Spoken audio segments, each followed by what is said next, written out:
Kanak-kanak mempunyai hak untuk hidup sihat dan bebas dari keganasan. Setiap tahun, sekurang-kurangnya 2,000 kanak-kanak di Malaysia dilaporkan menjadi mangsa penderaan dan pengabaian kanak-kanak. Tahukah anda bahawa penderaan kanak-kanak bermaksud dera atau perbuatan zalim yang dilakukan kepada golongan kanak-kanak? Biasanya ditakrifkan kepada mereka yang berusia kurang daripada 18 tahun. Dan setiap tahun, jika diselat di dadak akhbar ataupun di kaca TV, pasti isu ini tidak asing didengari. Oleh itu, penderaan kanak-kanak bukanlah satu isu yang baharu di Malaysia, bahkan telah menjadi suatu isu yang membelenggu masyarakat di negara kita. Maka, marilah kita bersama-sama menghentikan penderaan terhadap kanak-kanak. Assalamualaikum dan salam sejahtera. Saya Nur Syazana Farahi binti Saibin, pelajar tahun 1 dari Fakulti Pengurusan dan Perniagaan Universiti Sultan Zainal Abidin. Pada hari ini saya akan menemu ramah masyarakat tentang isu kes penderaan kanak-kanak yang bagai tiada penghujungnya. Jom bersama saya ingin menemu ramah masyarakat tentang isu ini. Nama saya Cik Nur Dalila. Saya ingin menanyakan pendapat Cik Nur Dalila mengenai video ini. Baik, mari kita saksikan.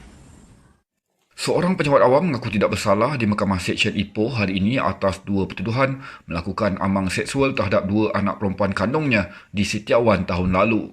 Lelaki berusia 42 tahun itu yang bekerja sebagai attendant di klinik kerajaan membuat pengakuan tersebut selepas kedua-dua pertuduhan ke atasnya dibacakan di hadapan Hakim Muhammad Fauzi Muhammad Nasir.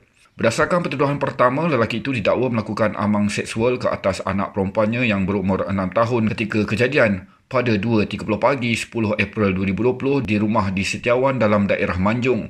Dia juga didakwa melakukan perkara sama ke atas seorang lagi anak perempuannya yang berusia 9 tahun ketika kejadian pada April tahun lalu, antara 9 hingga 12 tengah malam di rumah sama.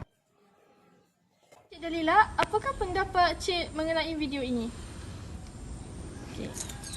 Pendapat saya tentang video ini, saya merasakan tidak wajarlah bapanya melakukan tindakan seksual terhadap anak dia sebab nanti anak dia mungkin akan jadi kemurungan dan kemurungan mungkin anak dia akan potong sekolah dan dari segi lain pula anak dia mungkin akan jadi trauma dan dia tak akan bergaul dengan masyarakat lain. Sebagai bapa kita kena jaga anak kita, kawal nafsu daripada buat macam tu dekat anak kita sendirilah macam tu. Terima kasih Cik Dalila atas pendapat. Sekian, terima kasih. Itu sahaja daripada saya. Antara kesan penderaan kanak-kanak yang pertama, keadaan fizikal. Kesan penderaan fizikal lebih mudah dilihat berbanding penderaan lain kerana menunjukkan beberapa kesan seperti sukar untuk duduk atau berjalan, menahan sakit, lebam atau bengkak dan sebagainya. Anak mungkin takut untuk memberitahu kepada sesiapa dan merasakan tiada siapa yang boleh membantu kerana hilangnya kepercayaan kepada orang sekeliling. Yang kedua, mengganggu proses perkembangan otak. Otak manusia akan melalui tahap perkembangan luar biasa ketika masih bayi dan kanak-kanak. Kejadian penderaan yang berulang kali menyebabkan otak menjadi kurang aktif.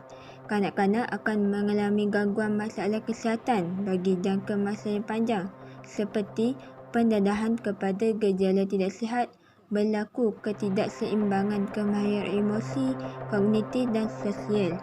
Yang ketiga, kesan kepada tingkah laku. Anak cenderung untuk memiliki tahap keyakinan diri yang kurang dan tidak percaya kepada sesiapa sahaja di sekitar mereka. Mereka sukar meluahkan perasaan sebenar sehingga ia mengganggu fikiran dan memberikan tekanan emosi. Jika ia berterusan sehingga alam remaja, ia boleh menyebabkan kemurungan yang teruk seperti berani cederakan diri sendiri, sukar memberikan perhatian, suka menjauhkan diri daripada orang lain, sering gelisah dan murung.